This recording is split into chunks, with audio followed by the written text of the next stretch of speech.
et que tout le monde dise: je vous accueille au développement des dirigeants de ce soir au nom de Jésus-Christ.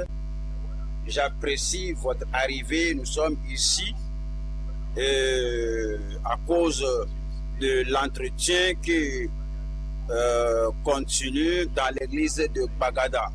Le mardi prochain, nous serons tous à Gbagada. Où est-ce que vous serez à Gbagada? Que le Seigneur nous garde tous en bonne santé. Prions ensemble. Père, nous te remercions pour cette nuit. Merci de nous avoir ramenés ici pour quelque chose de bon, de grand. Nous prions que tu touches tout le monde, que tu transformes toutes les vies. Nous prions que ta parole fasse du bien dans toute vie, même ce soir au nom de Jésus-Christ. Nous prions que ces leçons que tu nous enseignes transforment notre vie et que transforment notre ministère et que cela soit indéléblement et inoubliablement dans notre vie au nom de Jésus-Christ.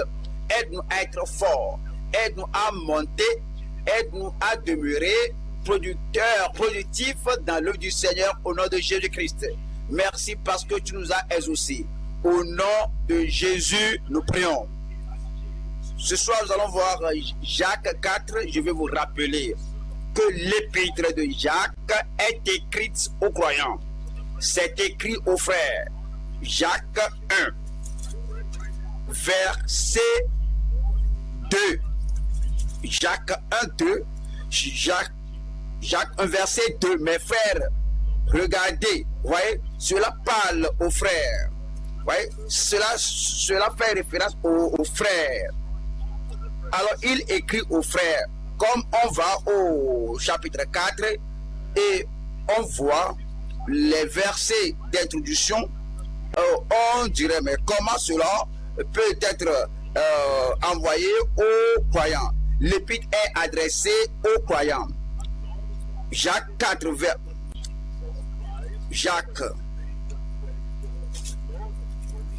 Jacques, qui nous dit, il écrit que les frères, là-bas qui s'adresse aux femmes et aux hommes, et tout s'adresse aux croyants. Allons maintenant à Jacques 4. Voyons ce qu'il nous dit et vous allez comprendre que dans notre modèle de leadership, dans notre ministère, dans notre vie chrétienne, dans notre compréhension en tant qu'enfant de Dieu, serviteur du Seigneur dans le royaume, vous comprenez que comment cela s'applique à notre vie, comment cela me fait avancer dans le ministère, dans l'œuvre que le Seigneur a remise entre mes mains. Chapitre 4, verset 1. Jacques 4, 1. D'où viennent les luttes et d'où viennent les querelles parmi vous? N'est-ce pas de vos passions qui combattent dans vos membres? Ouais, il écrivait aux croyants, verset 2. Vous convoitez et vous ne possédez pas. Vous êtes meurtriers et envieux et vous ne pouvez pas obtenir. Vous avez des querelles et des luttes et vous ne possédez pas parce que vous ne demandez pas. Il s'adressait aux croyants. 3. Vous demandez et vous ne recevez pas parce que vous demandez mal dans le but de satisfaire vos passions. Il écrivait toujours aux croyants. Maintenant, il va maintenant au-delà des croyants. On pense maintenant aux pasteurs, aux ouvriers dans la vigne du Seigneur, aux ministres. Verset 4. Adultères que vous êtes. Il écrivait aux croyants. Adultères que vous êtes. Ne savez-vous pas que l'amour du monde est inimitié contre Dieu? Celui donc qui veut être ami du monde sera ennemi de Dieu. Verset 6. Il accorde au contraire une grâce plus excellente. Vous êtes sauvés par la grâce, sanctifiés par la grâce, il reste encore plus. Alors il vous immerge dans la puissance du Saint-Esprit et c'est gratuit pour toute personne sanctifiée. Alors c'est par la grâce qu'on fait face aux défis de la vie. C'est par la grâce. Et quel que soit le niveau de grâce que vous avez, le Seigneur donne plus de grâce. Et il accorde au contraire une grâce plus excellente. C'est pourquoi l'Écriture dit, Dieu résiste aux orgueilleux, mais il fait grâce aux humbles. 7. Soumettez-vous donc à Dieu. Soumettez-vous donc, communiez donc là-bas, parce qu'il donne une grâce plus excellente et on a besoin de plus de grâce dans le ministère, dans la vie, dans les défis de la vie à cause de cette grâce plus excellente. L'Écriture dit: soumettez-vous donc à Dieu, résistez au diable et il fuira loin de vous. Donnez-moi un amen. Approchez-vous de Dieu et il s'approchera de vous. Nettoyez vos mains, pécheurs, purifiez vos cœurs, hommes irrésolus. Sentez votre misère, soyez dans le deuil et dans les larmes. Que votre rire se change en deuil et votre joie en tristesse. Humiliez-vous devant le Seigneur. Déjà, le verset 7 a dit de se soumettre à Dieu. Et parce que c'est très important, c'est très essentiel qu'on comprenne combien le Seigneur est grand, combien il est élevé et combien le Seigneur connaît tout et combien votre profit et votre progrès dépendent de la soumission à Dieu. 10 dit: humiliez-vous devant le Seigneur et il vous élèvera. Le Seigneur vous élèvera. Verset 11 dit: ne parlez point mal les uns des autres frères. Celui qui parle mal d'un frère ou qui juge son frère parle mal de la loi et juge la loi. Or, si tu juges la loi, tu n'es pas observateur de la loi, mais tu en es juge. Un seul est législateur et juge. C'est celui qui peut sauver Pedro. Mais toi qui es-tu qui juge le prochain? Et continue pour dire que tous les projets, les plans que nous avons et toute la poursuite qu'on a, nous devons tout ancrer sur la volonté de Dieu, disant que je ferai ceci si le Seigneur le permet.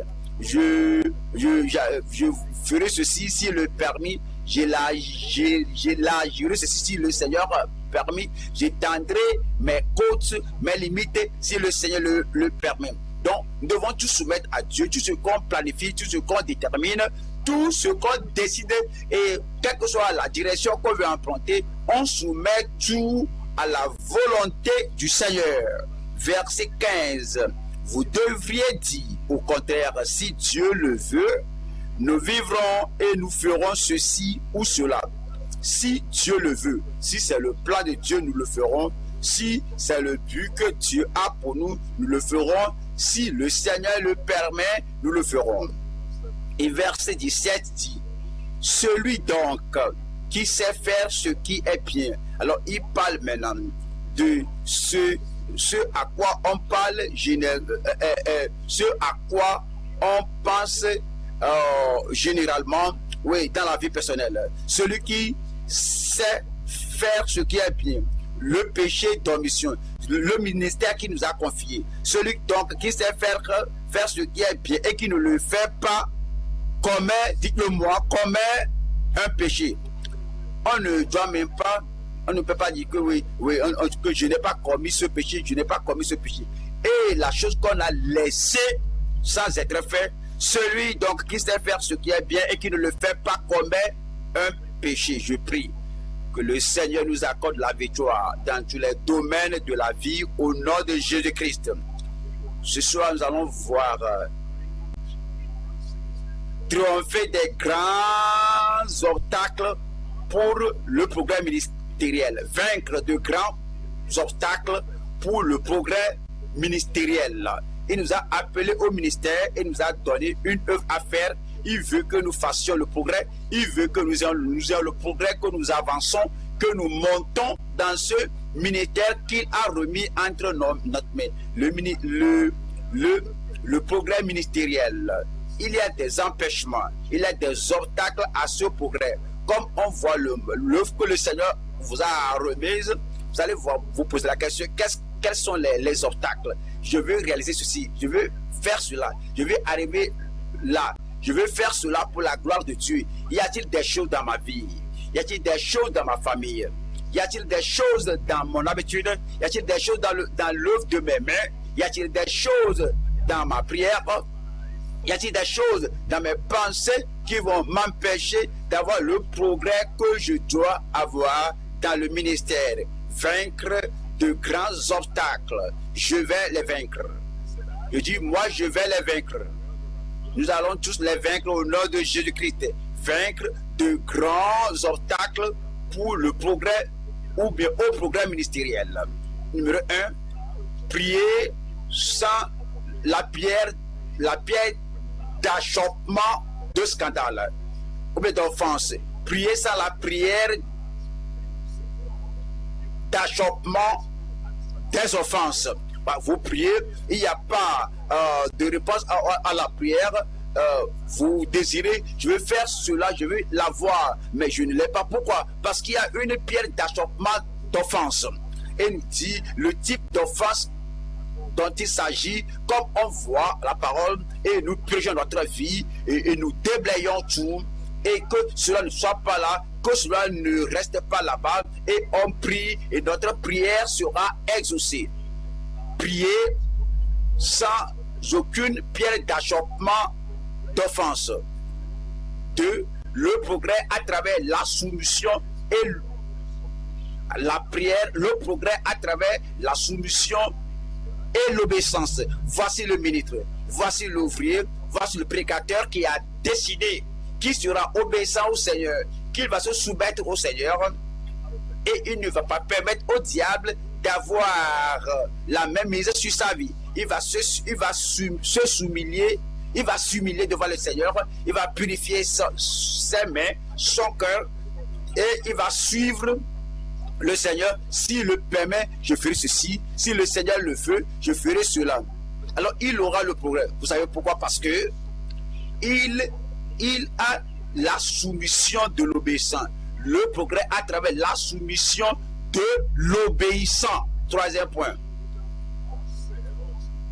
La purification personnelle des péchés de commission. Des péchés d'omission. La purification personnelle des péchés d'omission. Je sais que je dois aller là-bas, il faut aller là-bas. Je veux faire si je dois le faire. Celui qui sait faire ce qui est bien et qui ne le fait pas, ce bien qu'il sait faire et qui ne le fait pas, pour lui c'est un péché. Je prie que le Seigneur nous purifie de tout péché de désobéissance, de tout péché d'omission au nom de Jésus-Christ. Le premier point.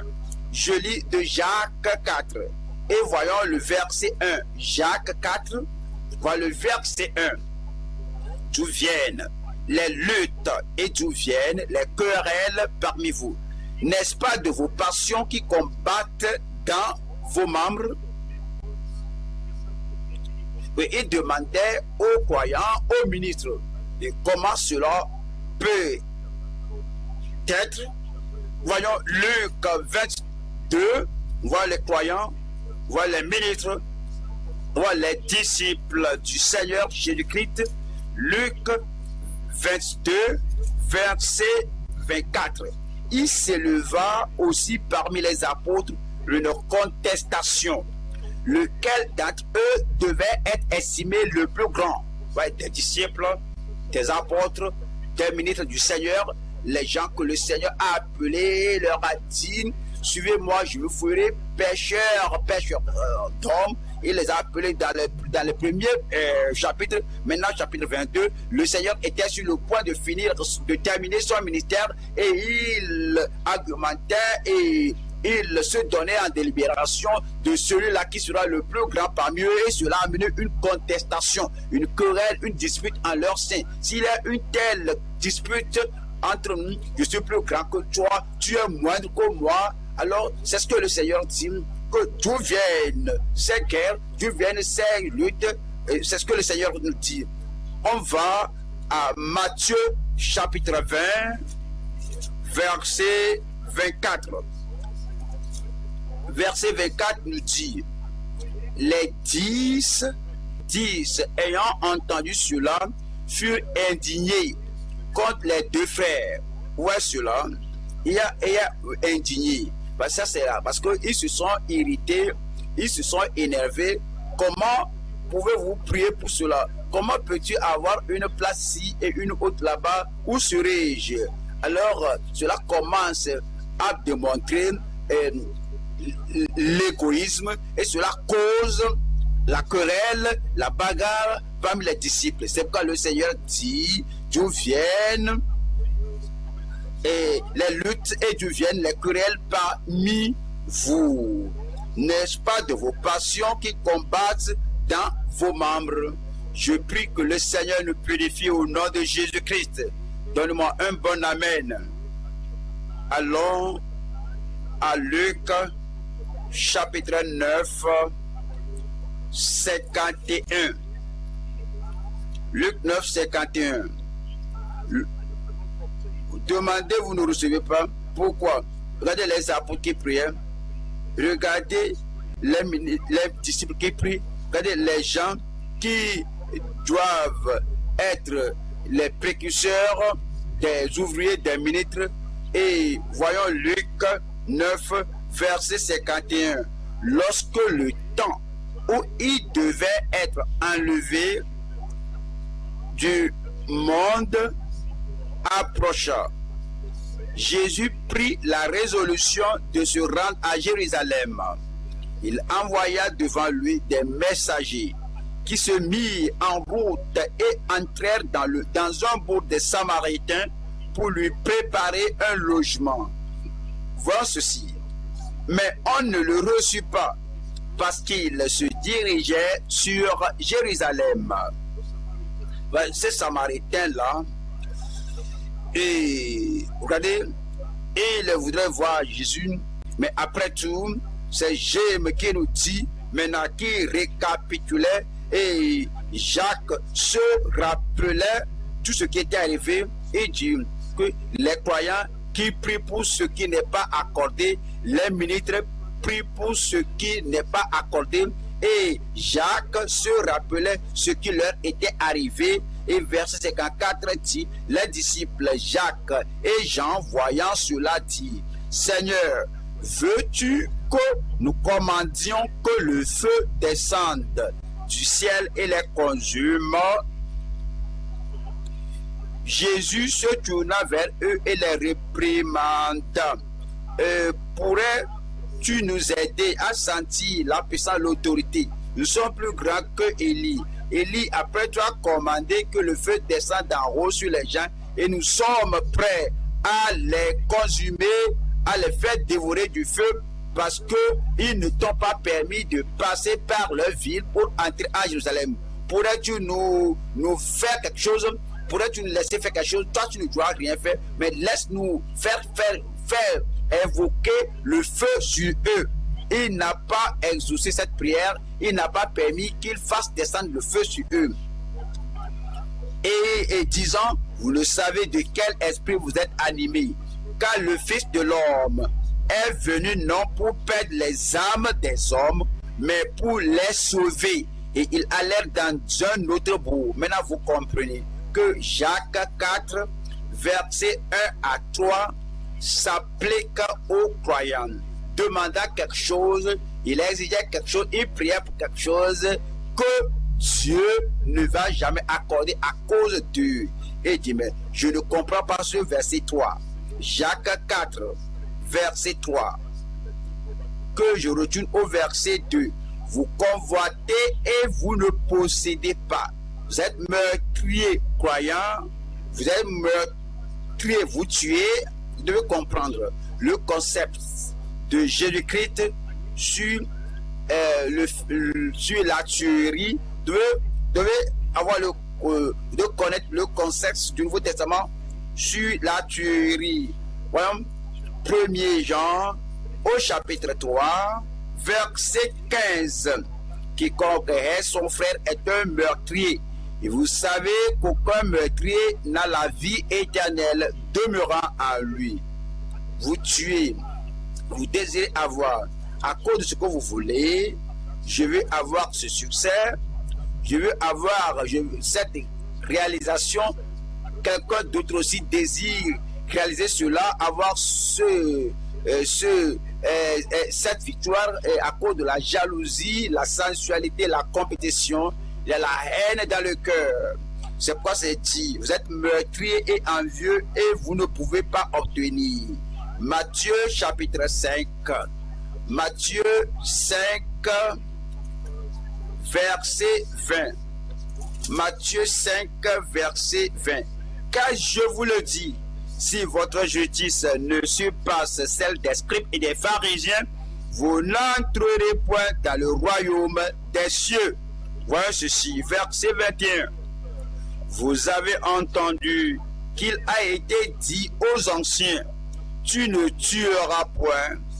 Celui qui tuera mérite d'être puni par les juges. Mais moi, je vous dis que quiconque se met en colère contre son frère mérite d'être puni par les juges. Que celui qui dira à son frère Raka, celui qui dira à son frère Raka, mérite d'être puni par le Sanhédrin, et que celui qui lui dira insensé mérite d'être puni par le feu de la géhenne. Il parlait aux croyants que nous sommes enfants de Dieu, nous sommes croyants, parce que je voudrais aller là-bas et quelqu'un d'autre là-bas la voit, tu te mets en colère, que tu sois meurtrier, que vous meurtriez. Est-ce que vous ne comprenez pas que lorsque vous vous énervez devant le Seigneur, c'est comme si vous avez l'occasion, si la personne vous provoque à un certain niveau, vous pourrez tuer la personne. Si vous raissez votre frère dans le cœur, vous êtes meurtrier. Lorsqu'on fait l'œuvre de Dieu et que l'amour de Dieu doit être le fondement de cette œuvre, de ce ministère, de ce plan et de ce projet et de cette stratégie. Mais lorsque notre stratégie est très importante, notre but est très important et notre projet est très important, que un peu de choses nous énervent, un peu de choses nous dérangent, un peu de choses dérangent et génèrent la haine en nous. Voici, le ministre doit être en mesure de prier à tout moment. Vous priez pour les pécheurs, les malades, les démoniaques, vous priez pour ceux qui ont des défis. Mais lorsque la colère là est là, et l'animosité là est dans le cœur, la haine est dans le cœur, c'est ce que cela dit, que vous, et c'est dit que vous convoitez, vous ne possédez pas, vous êtes meurtrier, envieux et vous ne possédez pas, vous ne pouvez pas obtenir, vous avez des querelles et des luttes et vous ne possédez pas parce que vous ne demandez pas. Vous n'êtes même pas dans l'humeur de prier. Le pécheur pour lequel vous pouvez prier, pour lui, vous voyant, vous n'êtes pas dans cette humeur pour prier. Les gens que vous devez diriger, les conduire au Seigneur et prier pour eux. Voilà, vous vous êtes énervé contre eux. Voilà les gens pour lesquels vous devez même, les gens que vous devez même encourager, voyant votre cœur, alors vous n'êtes pas même dans l'humeur, vous ne demandez même pas. Verset 3 qui dit, vous demandez et vous ne recevez pas, parce que vous demandez mal, dans le but de satisfaire vos passions. Vous demandez et vous ne recevez pas, parce que c'est pour satisfaire votre passion.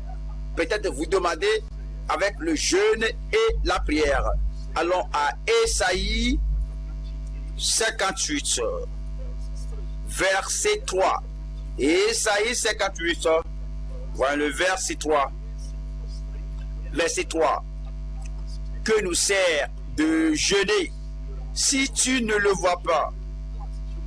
Et combiner le jeûne à la prière, mais le Seigneur ne voit pas. Mais le Seigneur ne va pas prêter attention à cela. Que nous sert de jeûner si tu ne le vois pas, de mortifier notre âme si tu n'y as point égard. Voici le jeu de votre jeûne. Vous vous livrez à vos pensions, à vos penchants et vous traitez durement tous vos mercenaires. Voici vous jeûnez pour disputer et pour quereller, pour frapper méchamment du poing.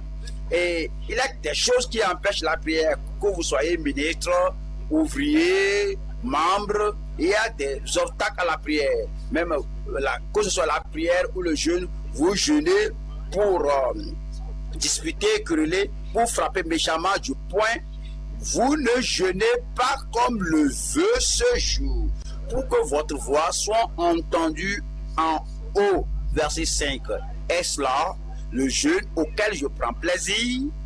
Un jour où l'homme humilie son âme, courbait la tête comme un jonc et se coucher sur le sac et la cendre, est-ce là ce que tu appelleras un jeûne, un jour agréable à l'Éternel?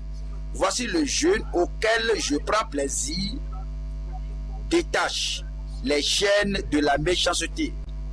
Détache les chaînes de la méchanceté. Oui, on ne lutte pas avec quelqu'un au sujet des affaires de terrain ou bien aussi l'affaire de mariage. Je veux la prendre en mariage, lui aussi veut se marier à elle, et celle-ci là, je ne vais pas la rater, la femme là ne sera pas pour toi, cette soeur ne sera pas pour toi, celle-là, si belle là, je vais la prendre. Alors, cela dérange ton ministère.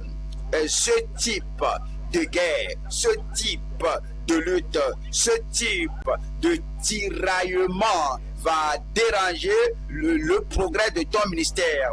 Voici le jeûne auquel je prends plaisir. Détache les chaînes de la méchanceté. Dénoue les liens de la servitude. Renvoie libre les opprimés. Et vous ne devez pas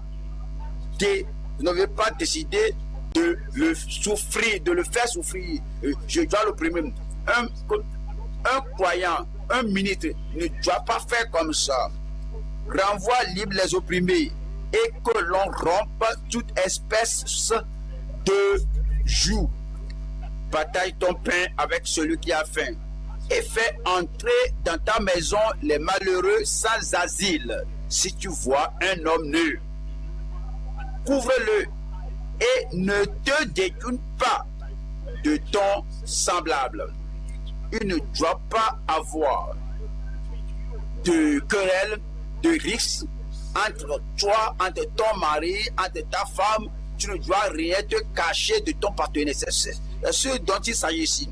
Si nous allons faire le progrès dans la prière, faire le progrès dans l'intercession, si nous voulons faire le progrès en amenant des gens au Seigneur, il faut qu'il n'y ait pas aucune de ces choses, comme les querelles, comme les tiraillements, comme les contestations. Ces choses ne doivent pas être.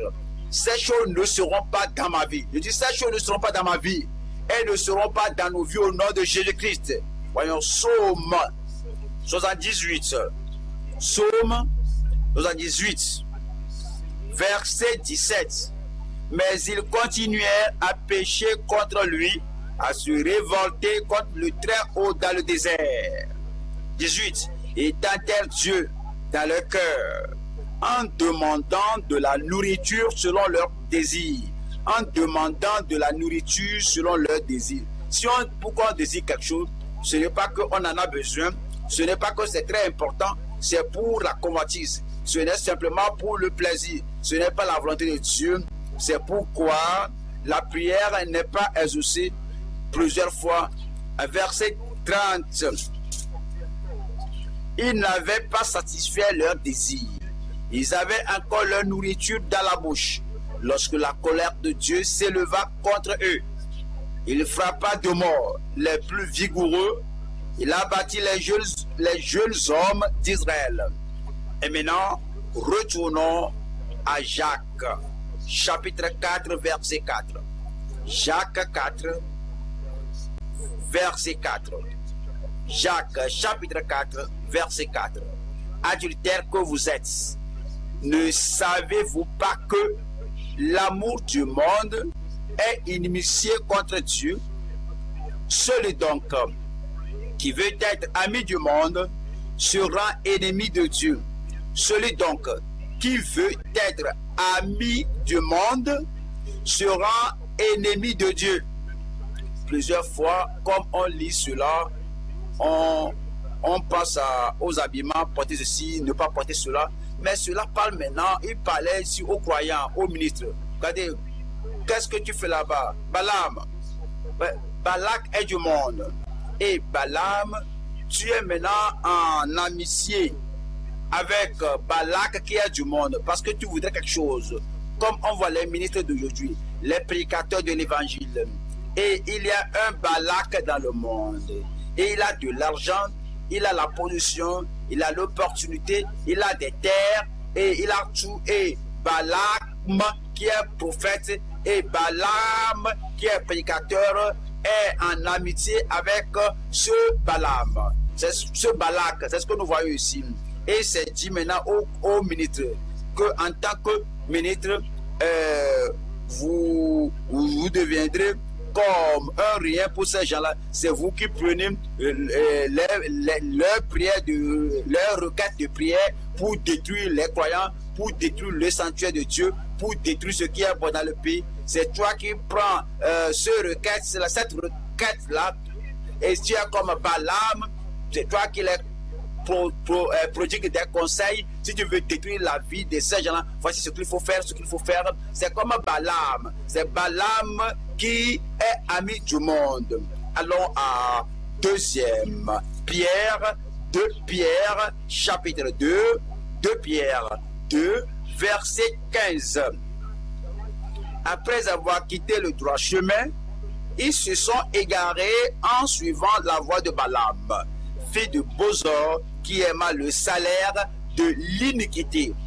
Qui aima le salaire de l'iniquité. Vous voyez, nous avons le de quelqu'un, et voyons cela, 2e Chronique 19, quelqu'un qui devait être enfant de Dieu, un roi jude, quelqu'un que Dieu a appelé pour établir la justice en Juda, est devenu ami de quelqu'un qui est le Seigneur. 2e Chronique 19, verset 2. Jéhu, fils de Hanani, le prophète, alla au-devant de lui et il dit au roi Josaphat: doit-on secourir le méchant? Doit-on secourir le méchant? Et aimes-tu ceux qui haïssent l'Éternel? Oui, il est ami du monde. Oui, Akab se tient pour le monde. Il a déjà dans notre pays ici, on ne doit pas mentionner leurs noms, qui sont ceci et cela. Mais ils sont des occultistes, ils sont satanistes, ils sont des gens qui font beaucoup de choses mauvaises, qui ne profitent pas le peuple de Dieu et qui ne sont pas avantageuses pour le peuple de Dieu. Et quelqu'un qui est ministre comme Josaphat, maintenant, qui va maintenant tisser l'amour avec celui qui n'aime pas Dieu, celui qui détruit le projet, les desseins de Dieu dans la nation. Et dit, mais pourquoi doit-on secourir le méchant et aimes-tu ceux qui haïssent l'Éternel?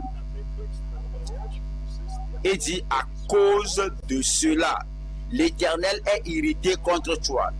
L'Éternel est irrité contre toi. Je prie que le Seigneur nous donne la compréhension, qu'il nous donne l'application appropriée de la parole, afin de ne pas dire que je ne porte pas ceci, je ne fais pas ceci, et à cause de cela, je suis totalement dénué de mondanité. Mais si tu vas être ami de ces gens-là, c'est toi qui pries pour eux, c'est toi qui jeûnes pour les gens du monde, afin qu'ils continuent à faire leurs mauvaises choses, et tu veux avoir le don de Dieu pour leur donner, afin qu'ils continuent à faire plus le mal. Et c'est dit ici que adultère que vous êtes, ne savez-vous pas que l'amour du monde est inimitié contre Dieu? Celui donc qui veut être ami du monde sera ennemi de Dieu. Nous devons nous purifier de ces choses et Dieu nous exaucera. Je dis Dieu nous exaucera. Et nous allons faire le progrès dans les choses du Seigneur au nom de Jésus-Christ. 2e point maintenant, le progrès à travers la soumission de l'obéissant. La soumission de l'obéissant. Jacques 4, verset 6. Jacques 4, verset 6. Il accorde au contraire une grâce plus excellente. Le Seigneur vous accordera une grâce plus excellente. C'est pourquoi l'Écriture dit: Dieu résiste aux orgueilleux, mais il fait grâce aux humbles. Soumettez-vous donc à Dieu, résistez au diable, et il fuira loin de vous. Approchez-vous de Dieu, il s'approchera de vous. Nettoyez vos mains, pécheurs, purifiez vos cœurs, hommes irrésolus.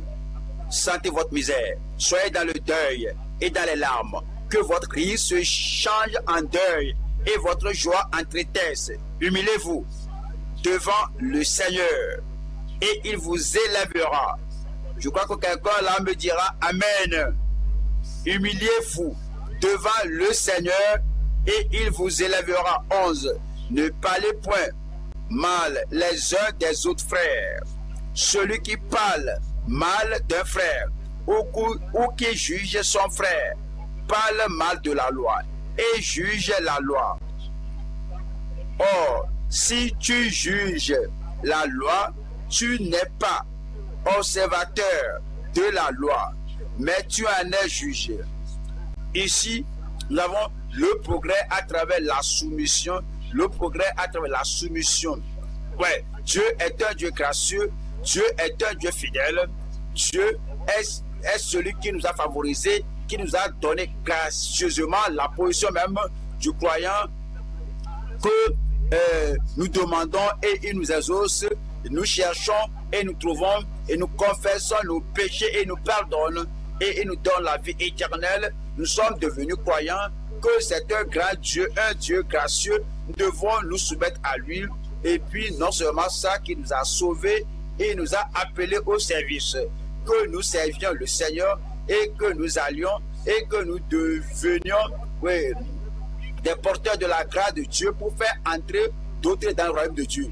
Que c'est un grand Dieu que nous avons, nous devons lui être gracieux, qui nous a donné une telle opportunité. Et maintenant, il nous dit que toutes les opportunités qu'il nous a données, tous les privilèges qu'il nous a donnés et tout le service qu'il veut que nous lui rendons, que devons-nous faire? Comment devons-nous faire le progrès dans ce ministère? Numéro 1, soumettez-vous à Dieu. Soumettez-vous à Dieu. Et nous allons à Ésaïe. Ésaïe 45. Ésaïe 45, verset 9. Malheur à qui conteste avec son Créateur. Malheur à qui conteste avec son Créateur. Il ne faut pas contester avec Dieu. Il est ton Créateur. C'est lui qui t'a fait. C'est le Dieu qui garde l'alliance. C'est ton Rédempteur. C'est lui qui, par la grâce, a sauvé ton âme. Soumettez-vous à Dieu. En toute chose, soumettez votre personnalité, soumettez vos projets, soumettez vos plans, tout ce que vous allez faire. Je vais aller ici, aller là-bas, demain j'irai là-bas, je ferai ceci, le lendemain je ferai cela. Alors il ne faut pas faire cela. Soumettez votre plan à Dieu, soumettez votre projet à Dieu, soumettez votre poursuite, soumettez tout ce que vous avez à Dieu. Il ne faut pas contester avec votre Créateur. Malheur à qui conteste avec son Créateur. Vase parmi des vases de terre, l'argile, dit-elle à celle qui la façonne, que fais-tu? Et ton œuvre, il n'a point de main. C'est dit que nous ne devons pas contester avec Dieu. Hébreux 12, Hébreux chapitre 12, verset 9.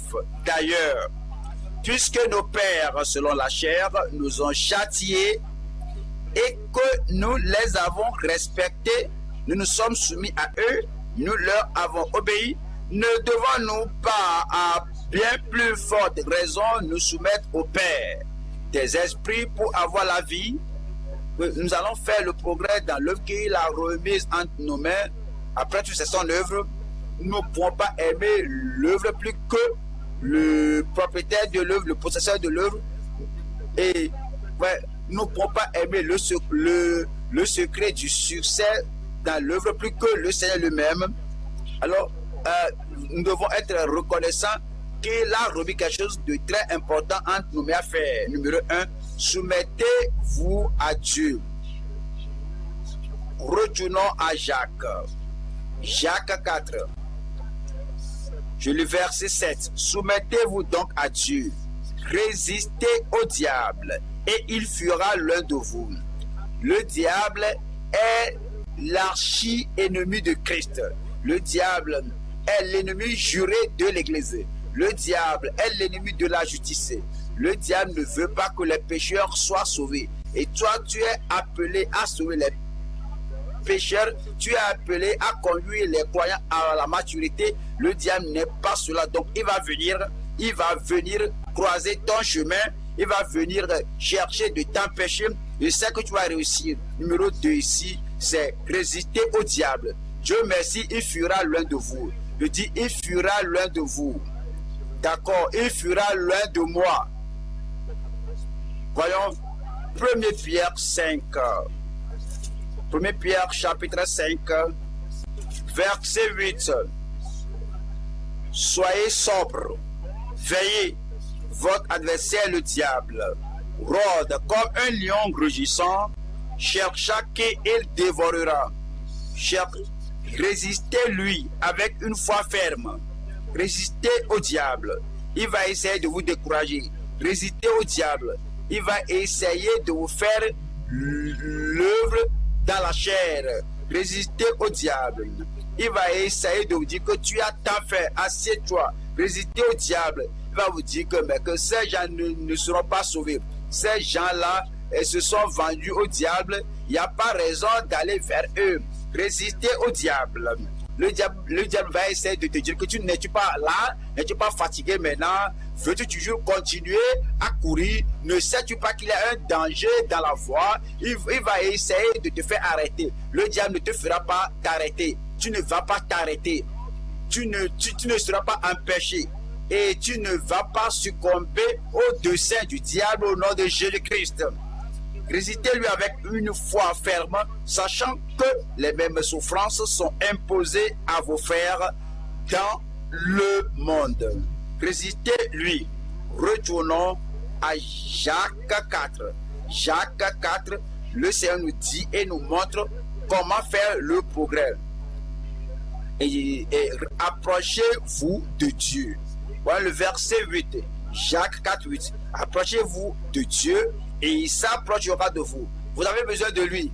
Vous avez besoin plus de sa grâce. Vous avez besoin de sa puissance. De sa puissance. Vous avez besoin de sa capacité. Vous avez besoin de son élévation, de l'accomplissement de ses promesses. Vous ne pouvez pas être loin de lui et avoir l'accomplissement de ses promesses. Donc, c'est dit, approchez-vous de Dieu et il s'approchera de vous. Plus proche de toi, mon Dieu, il s'approchera de vous au nom de Jésus-Christ. Psaume 73, Psaume 73, Psaume 73, verset 28. Pour moi, m'approcher de Dieu, c'est mon bien. Je place mon refuge dans le Seigneur l'Éternel. Psaume 73. Psaume 73, verset 28. Psaume 73, verset 28. Psaume 73, 28. Quel verset nous cherchons? C'est le verset 28. 73, verset 28. Pour moi, m'approcher de Dieu, c'est mon bien. J'étais sauvé et c'est bon pour moi de m'approcher de Dieu. Je suis sanctifié. Maintenant, c'est toujours bon pour moi de m'approcher de Dieu pour être baptisé dans le Saint-Esprit. Je suis baptisé dans le Saint-Esprit. C'est bon de continuer de m'approcher de Dieu pour avoir les dons de l'Esprit. J'ai tout cela. C'est bien pour moi de m'approcher de Dieu afin qu'il me guérisse quand je suis malade, qu'il me délivre de l'oppression, qu'il pourvoie à mes besoins s'il y a des défis dans ma vie. Pour moi, m'approcher de Dieu, c'est mon bien. Je place mon refuge dans le Seigneur l'Éternel afin de raconter toutes tes œuvres. Je m'approche de Dieu et je me place dans la position à laquelle il peut me bénir afin de déclarer, de raconter ses œuvres. Hébreux chapitre 10, verset 22. Hébreux 10, verset 22. Approchons-nous avec un cœur sincère, dans la plénitude de la foi. Vous êtes enfant de Dieu, vous êtes ministre de l'évangile, il ne doit pas y avoir d'inimitié entre vous et Dieu. Il ne doit pas avoir de barrière entre vous et Dieu. Il ne doit pas avoir un mur de séparation entre vous et Dieu. 22. Approchons-nous avec un cœur sincère, dans la plénitude de la foi, les cœurs purifiés d'une mauvaise conscience et le corps lavé d'une eau pure. Retenons fermement la confession de notre espérance, car celui qui a fait la promesse est fidèle. Veillons les uns sur les autres pour nous exciter à la charité et aux bonnes œuvres. N'abandonnons pas notre assemblée. Et ça, c'est le fait de s'approcher de Dieu, le jour d'adoration. Le jour d'adoration, il ne faut pas abandonner l'assemblée des frères, le jour d'études bibliques. Il ne faut pas abandonner l'assemblée des frères, le jour du réveil, le jour, un jour spécial où on se rassemble. C'est dit, n'abandonnons pas notre assemblée comme c'est la coutume de quelques-uns, mais exhortons-nous réciproquement, et cela d'autant plus que vous voyez s'approcher le jour. Approchez-vous de Dieu. Nous allons nous approcher de Dieu. À tout moment que vous priez, vous avez l'occasion de vous approcher de Dieu. À tout moment qu'on étudie la Bible, vous avez l'occasion de vous approcher de Dieu. À tout moment qu'on a l'occasion d'écouter ou bien d'enseigner, faire quelque chose au nom du Seigneur, on a l'occasion, l'opportunité de s'approcher du Seigneur. Jacques 4, Jacques chapitre 4, verset 6. Jacques 4, verset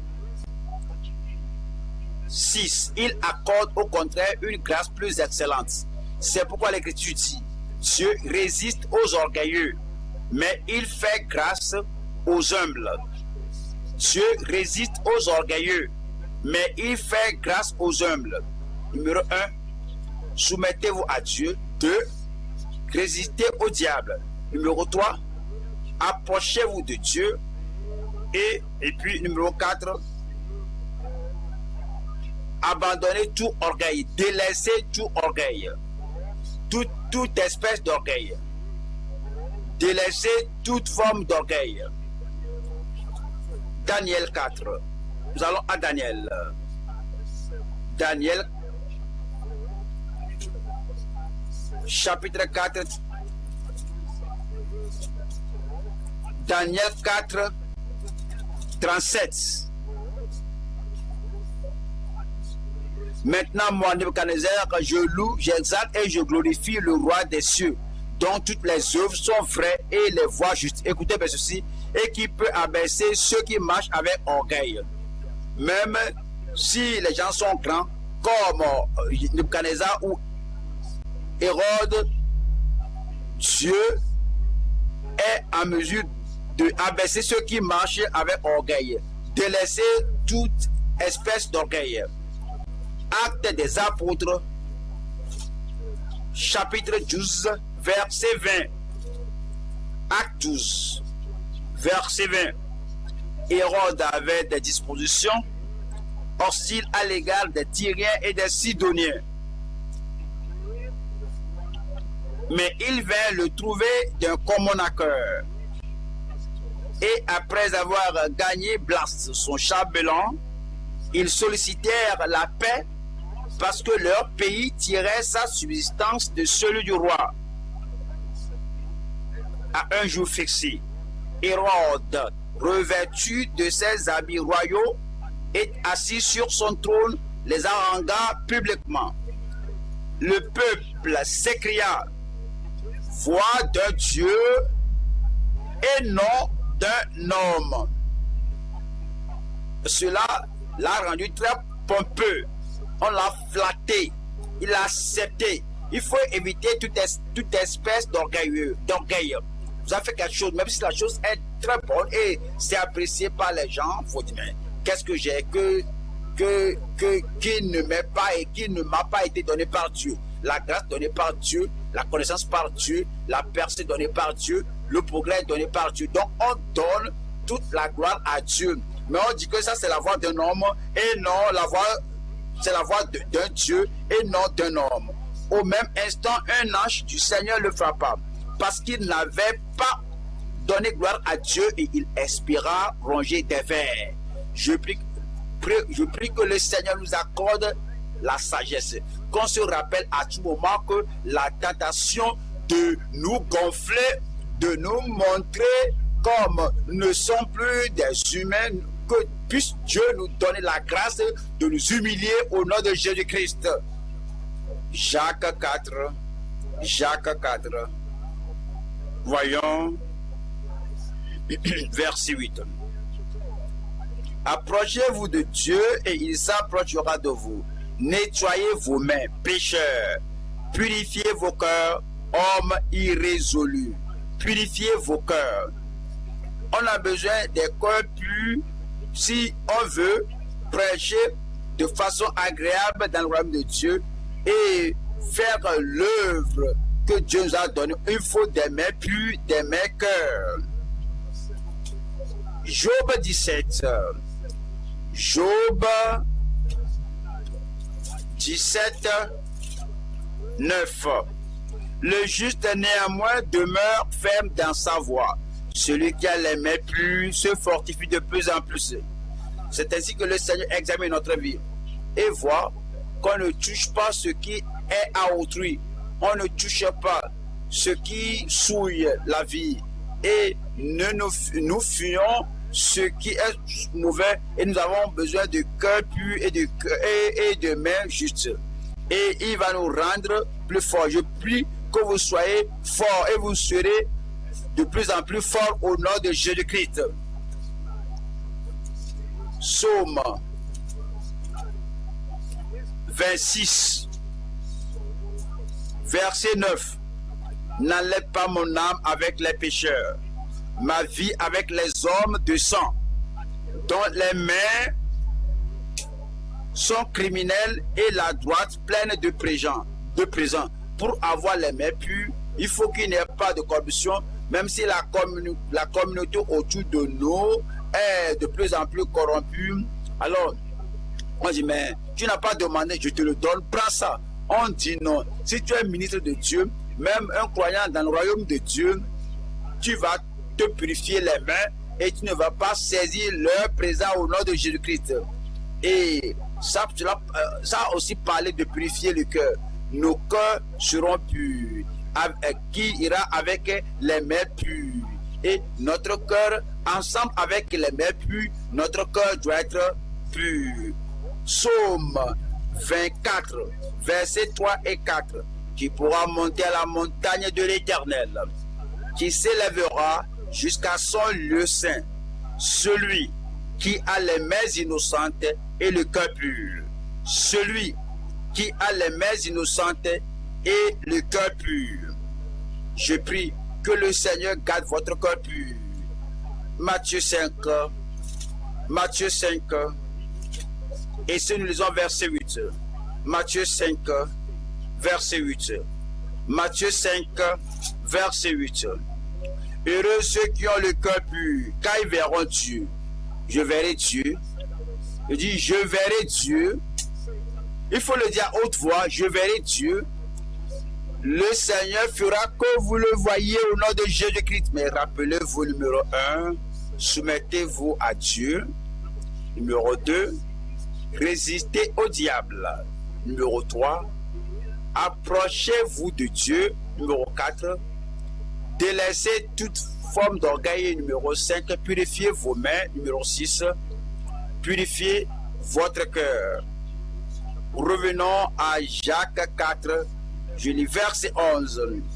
Jacques 4, nous lisons verset 11. Ne parlez point mal les uns des autres frères. Ne parlez point mal les uns des autres frères. La Bible a beaucoup de choses à dire de ceci. Au fait, parler mal d'une autre personne, c'est le résultat de ce qui se passe dans le cœur. Numéro 1, ne pas imaginer le mal dans le cœur contre quelqu'un. C'est pas seulement que vous ne parlez pas, mais dans votre cœur, il ne faut pas imaginer le mal dans le cœur. Zacharie 8, Zacharie chapitre 8, verset 17. Que nul en son cœur ne pense le mal contre son prochain.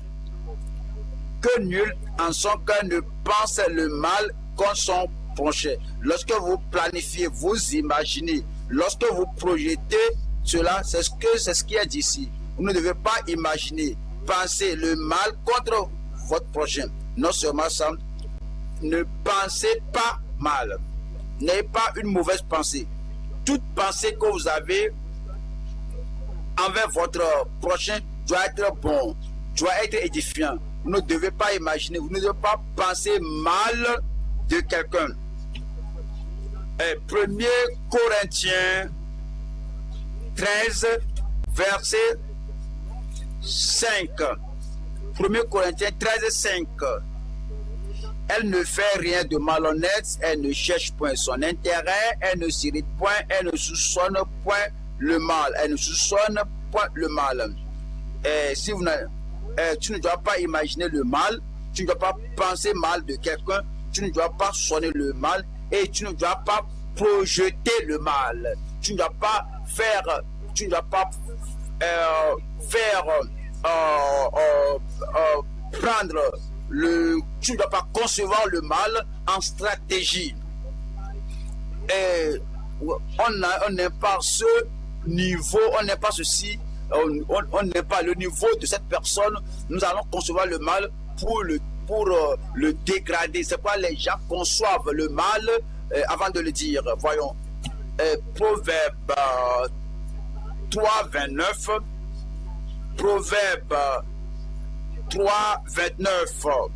Ne médite pas le mal contre ton prochain lorsqu'il demeure tranquillement près de toi. Et puis, vous ne devez pas suivre ce qui est mal. Voyez, pour d'autres, quel soit ce qu'ils connaissent, quel soit le témoignage qu'ils donnent, je suis né de nouveau, je suis enfant de Dieu, je suis sauvé, sanctifié, je suis saturé des Écritures. Mais vous voyez qu'ils font le mal. Et que vous ne devez pas les suivre. Vous n'allez pas dire que s'il peut dire cela, je peux le dire. S'il peut planifier cela, je peux le faire. Si lui, il peut imaginer cela, moi aussi, je peux le faire. Ne suivez pas le mal. On va à 3 Jean. 3 Jean, verset 11. Bien-aimé, n'imite pas le mal. Avant de suivre quelqu'un, avant de suivre une personne, avant de suivre un plan, il faut voir cela. Est-ce que c'est bon? Est-ce que c'est acceptable? Est-ce que c'est juste? Est-ce que c'est saint? Parce que sans la sanctification, personne ne verra le Seigneur. Cela me conduira-t-il au ciel? Comme vous découvrez que cela ne vous conduira pas au ciel que cela c'est mauvais, bien-aimé, n'imite pas le mal, mais le bien. Ne faites pas le mal. Il ne faut pas le faire. Si tout le monde le fait maintenant, et il n'y a personne qui puisse arrêter quelqu'un, et tout le monde peut le faire et s'en aller sans problème, mais ta nature ne peut jamais permettre cela. Ta consécration, ta nature ne permettra pas cela. Et ta destinée, le lieu où tu iras ne te permettra pas de faire le mal. Psaume 15. Psaume 15. Psaume 15. Verset 3. Il ne calomnie point avec sa langue, il ne fait point le mal à son proche, à son semblable, et il ne jette point l'opprobre sur son prochain. Vous voyez, parfois, la tentation est qu'il m'a fait le mal. Si je le laisse comme ça, je serai comme eux, un cadavre. Ouais, on dirait que moi, je suis faible, que je n'ai pas d'épine dorsale. Il m'a fait cela. Au fait, je ne vais pas faire ceci, je ne vais pas faire ça à quelqu'un. Mais je dois lui enseigner une leçon. Je dois faire ceci afin qu'il cesse de faire cela. Parce que si on me fait le mal, je dis que je suis chrétien, et puis il frappe cette joue, je dors l'autre jour, et je deviendrai comme une serpillère, je deviendrai comme un marchepied, je deviendrai une balayure pour les gens. Chaque fois, les gens vont me piétiner. À cause de cela, je vais leur pécher. La Bible a dit que ne rendez pas le mal pour le mal. Pas le mal. Proverbe 20, 22. Proverbe 20. Proverbe 20, verset 22. Ne dis pas je rendrai le mal. Ne dis pas je rendrai le mal. Espère en l'Éternel et il te délivrera. Dieu te protégera. Dieu te préservera. Et aucun malheur ne touchera ta vie au nom de Jésus-Christ. Ne parlez pas mal. Tite 3, verset 2. De ne médire de personne. De ne médire de personne. Tu n'imagines pas le mal, le mal contre personne. Tu ne penses pas mal de quelqu'un. Tu ne projettes pas mal contre personne. Tu ne suis pas le mal, quel que soit le nombre de personnes qui vont à la mauvaise direction du mal. Et tu ne fais pas mal à personne. Et tu ne perds pas mal à quelqu'un finalement maintenant. Tu ne médites de personne. Médite de personne. Tu ne médites de personne. D'être pacifique, modéré, plein de douceur envers tous les hommes. Puisque le Seigneur nous a accordé la grâce.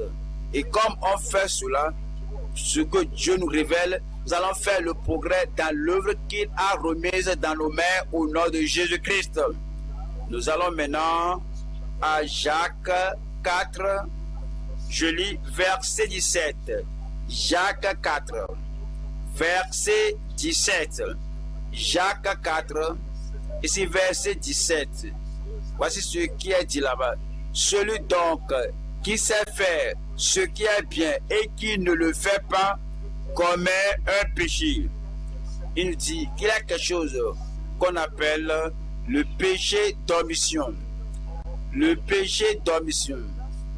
Je sais que c'est la bonne chose à faire. Je sais comment le faire. Il n'y a personne qui le fasse. La bonne chose n'est pas faite. Et c'est toujours comme ça. Et je suis là. Je ne suis pas trop affairé. Je ne fais rien de bien ailleurs. Mais je refuse de faire la bonne chose là. C'est dit. Celui donc qui sait faire ce qui est bien et qui ne le fait pas commet un péché. Il veut que vous écriviez ceci. Faites tout le bien que vous pourrez. Faites tout le bien que vous pourrez à tout moment et à toute opportunité que vous avez. Il y a quelque chose de bon à faire à la maison, quelque chose de bon à faire dans la famille, quelque chose, quelqu'un doit être, il y a quelque chose là-bas, quelqu'un doit réagir sur là dans l'église, dans la communauté, partout. Numéro 1, faites tout le bien que vous pourrez, de tout moyen, par toutes les méthodes, par toutes les stratégies, par tous les manœuvres. Faites tout le bien que vous pourrez, par tous les moyens que vous pourrez, par toutes les façons. Il pourrait y avoir une façon ici, une autre façon là-bas. Faites-le par toutes les façons possibles. Faites-le partout, à tout lieu que vous pourrez. Ce n'est pas ici, mais à ce lieu là-bas. Le lieu où les gens sont familiers avec vous, le lieu où les gens ne sont pas familiers avec vous, en un lieu étranger, au marché, au bureau, à l'église, dans votre quartier, dans tous les lieux où vous pourrez, et à tout moment que vous pourrez, à tout moment que vous pourrez, quelle que soit la période, quel que soit le temps, à tout moment que vous pourrez, et faire cela à tous les gens que vous pourrez. Et il y a certains qui peuvent s'aider, aider, mais il y a des gens qui peuvent s'aider, mais qui ne le font pas aider l'un. Il y a des gens qui peuvent lire la Bible, mais ils savent que s'ils lisent ça, leur vie sera meilleure. Ben, ils vont toujours déclinant, aller vers eux et aider-les et faire le bien que tu peux faire à tout le monde. aussi longtemps que tu le peux.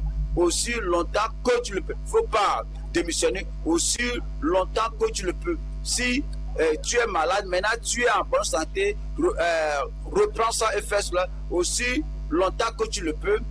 Tu faisais du bien, maintenant les gens ont mortier tes joies. Oui, aussi longtemps que les joies sont là, aussi longtemps que tu le peux, refais cela. Fais-tu le bien que tu peux, de tous les moyens, par tous les moyens que tu le peux, par toutes les façons que tu le peux, à tous les lieux que tu le peux, en tout temps que tu le peux, à tous les gens que tu le peux, aussi longtemps que tu le peux. À celui donc qui sait faire ce qui est bien, qui ne le fait pas, commet un péché. Jean chapitre 12.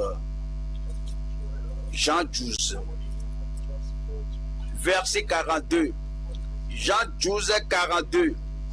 Voici ce qui est dit de ces gens-là. 42. Cependant, mais parmi les chefs, plusieurs crurent en lui, mais à cause des pharisiens, il n'en faisait pas l'aveu. Il n'en faisait pas l'aveu. C'est-à-dire confesser Christ, c'est une bonne chose à faire, mais ils n'ont pas fait cela. Ils savent comment faire cela, mais ils n'ont pas fait cela. Dans la crainte d'être exclus de la synagogue, car ils aimaient la gloire des hommes plus que la gloire de Dieu. Chapitre 19, 4. Jean 19, 4. Pilate sortit de nouveau et dit aux Juifs, voici, je vous l'amène dehors, afin que vous sachiez que je ne trouve en lui aucun crime. Il parlait de Christ. Je ne trouve en lui aucun crime. Que devrait-il donc faire? C'est de le relâcher. Il n'est pas coupable. Je n'ai vu aucun mal en lui. Le bon qu'il devait faire, c'est de le relâcher. Verset 10. Pilate le dit, est-ce à moi que tu ne parles pas? Ne sais-tu pas que j'ai le pouvoir de te crucifier et que j'ai le pouvoir de te relâcher? Pilate s'avère qu'il a le pouvoir, il a l'autorité et toute chose lui revient. Il pouvait arrêter, réprimer l'envie et le mauvais dessein contre Christ. Et Christ, ne sais-tu que j'ai le pouvoir de te relâcher? Verset 16. Alors il le leur livra pour être crucifié. Le bien qu'il savait faire, il ne l'a pas fait. Celui donc qui sait faire ce qui est bien et qui ne le fait pas commet un quoi? Dites-le moi. Pourrais vous entendre? Commet un péché. Nous allons au nombre. Nombre 9. Nombre 9. Nombre 9. Verset 13. Nombre 9. Verset 13. Si celui qui est pur et qui n'est pas en voyage s'abstient de célébrer la Pâque, celui-là sera retranché de son peuple parce qu'il n'a pas présenté l'offrande de l'Éternel au temps fixé. Cet homme-là portera la peine de son péché. Parmi les enfants d'Israël, il est à l'observance de la Pâque. Et vous êtes à la maison, vous n'êtes pas en voyage, vous devez prendre part à la célébration de cette Pâque. Et il y a certains qui s'habituent à ne pas observer la Pâque. On dit, mais à celui qui sait faire ce qui est bien, qui ne le fait pas, commet un péché. Pour lui, pour vous, ce n'est pas, pour nous, ce n'est pas la Pâque, pour nous, c'est la Sainte Seine. Vous êtes enfant de Dieu, vous êtes né de nouveau. Vous n'êtes pas en voyageur. Vous êtes même là. Et mais vous avez, vous avez pris part au culte du jour. Et on dit qu'à la fin du culte, il y aura l'observance de la Sainte Seine. Et ben, tu t'exclus. Quelqu'un t'a raconté, mais pourquoi? Pourquoi tu n'es pas là? Eh bien, que je ne sens pas y participer. Celui qui sait faire ce qui est bien et qui ne le fait pas commet un péché. Voyons, Nombre 32, Nombre chapitre 32, verset 18. Nombre 32, verset 18. Celui donc qui sait faire ce qui est bien et qui ne le fait pas commet un péché. Nombre 32, 18. Nous ne retournerons point dans nos maisons avant que les enfants d'Israël aient pris possession chacun de son héritage. Maintenant, les tribus de Ruben, de Manassé et l'autre petite tribu, demi-tribu, ont leur possession à l'autre côté du Jourdain. Les autres enfants d'Israël doivent aller posséder. Il dit que nous irons avec eux.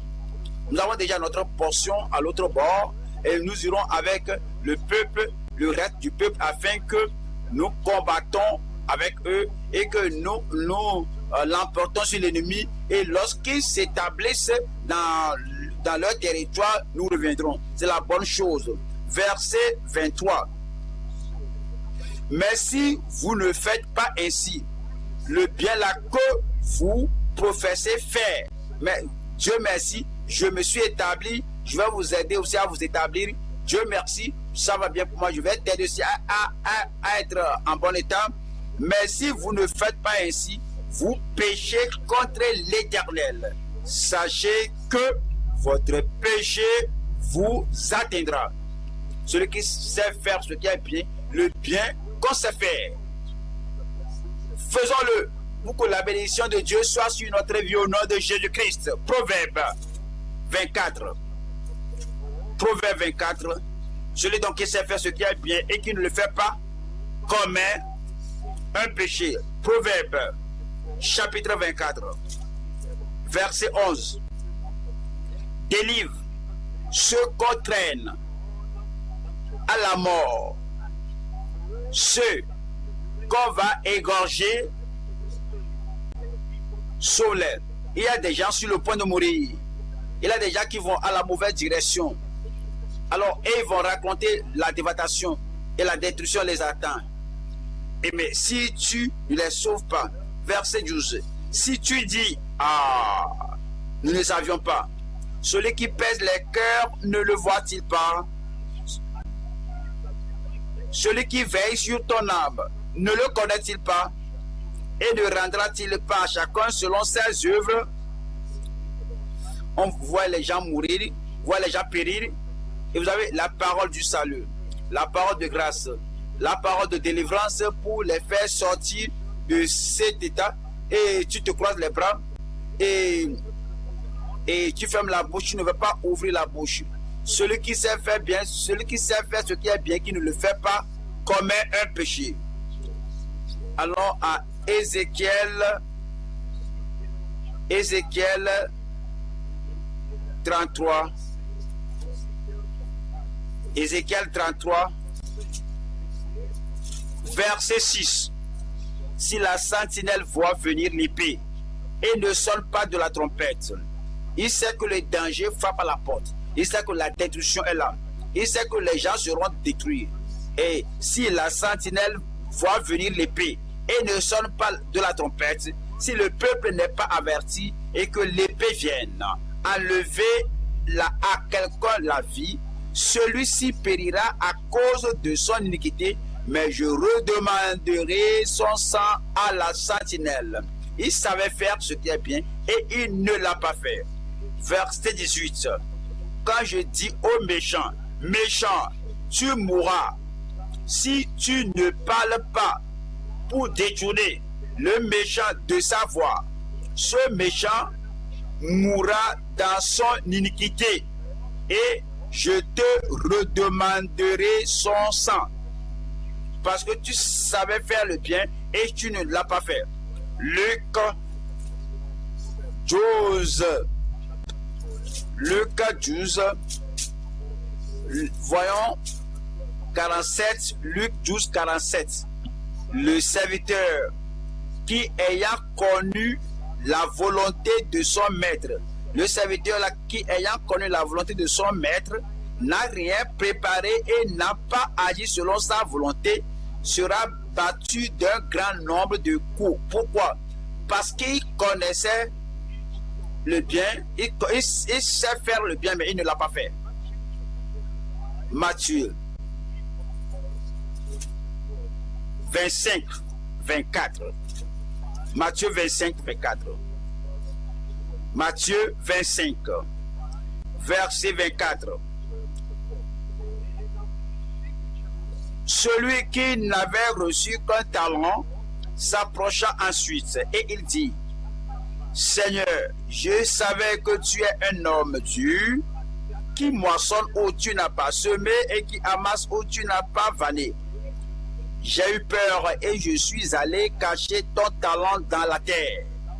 Voici, prends ce qui est à toi. Son maître lui répondit: Serviteur méchant et paresseux, tu savais que je moissonne où je n'ai pas semé et que j'amasse où je n'ai pas vanné. Il te fallait donc remettre mon argent au banquier et à mon retour, j'aurais retiré ce qui est à moi avec un intérêt. Ôtez-lui donc le talent et donnez-le à celui qui a les 10 talents. Verset 30.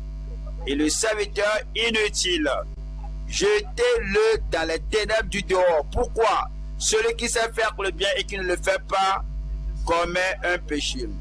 Jetez le serviteur, jetez-le dans les ténèbres du dehors, où il y aura des pleurs et des grincements de dents. Je prie que cela ne soit pas votre portion. Verset 41. Ensuite, il dira à ceux qui seront à sa gauche: retirez-vous de moi, maudits, allez dans le feu éternel qui a été préparé pour le diable et pour ses anges. Voici la damnation finale, souffrir en enfer. Pourquoi? Car j'ai eu faim et vous ne m'avez pas donné à manger. Vous savez faire le bien, vous n'allez pas faire. J'ai eu soif et vous ne m'avez pas donné à boire. Vous savez faire le bien, vous ne l'avez pas fait. J'ai été étranger et vous ne m'avez pas recueilli. Vous savez faire le bien et vous ne l'avez pas fait. J'étais nu et vous ne m'avez pas vêtu. Vous savez faire le bien et vous ne l'avez pas fait. J'étais malade et en prison et vous ne m'avez pas visité. Vous savez faire le bien et vous ne l'avez pas fait. Ils répondront aussi: Seigneur, quand t'avons-nous vu ayant faim, ou ayant soif, ou étranger, ou nu, ou malade, ou en prison, et ne t'avons-nous pas assisté? Et il leur répondra: je vous le dis en vérité, toutes les fois que vous n'avez pas fait ces choses à l'un de ces plus petits, c'est à moi que vous ne les avez pas, c'est à moi que vous ne les avez pas faites. Et ceux-ci iront au châtiment éternel. Pourquoi? Parce que celui qui sait faire le bien et qui ne le fait pas commet un péché. Vous allez faire le bien. Vous ferez uniquement que le bien. Vous ferez le bien partout au nom de Jésus-Christ. Faites le bien que vous pourrez, par tous les moyens que vous le pourrez, par toutes les façons que vous le pourrez, à tous les lieux que vous le pouvez, à tout moment que vous le pouvez, à tous les gens que vous pouvez, aussi longtemps que vous le pouvez. Et la bénédiction du Seigneur sera sur vous, aura un impact éternel sur votre vie au nom de Jésus-Christ. Tenons-nous debout maintenant et prions le Seigneur. Nous avons beaucoup écouté, nous avons entendu parler, nous avons écouté à parler de les obstacles au progrès ministériel. Dieu veut que nous prions sans obstacle, sans querelle, sans colère, sans offense. Dieu veut qu'on prie sans aucune pierre d'achoppement, d'offense. Il veut qu'on se soumette totalement à lui dans l'obéissance. Se soumettre à Dieu en toutes choses, résister au diable à tout moment, s'approcher de Dieu à tout moment, abandonner toute forme d'orgueil, en purifiant nos mains, en purifiant notre cœur et en ne médisant de personne et en nous purifiant du péché d'omission. Que le Seigneur soit avec vous.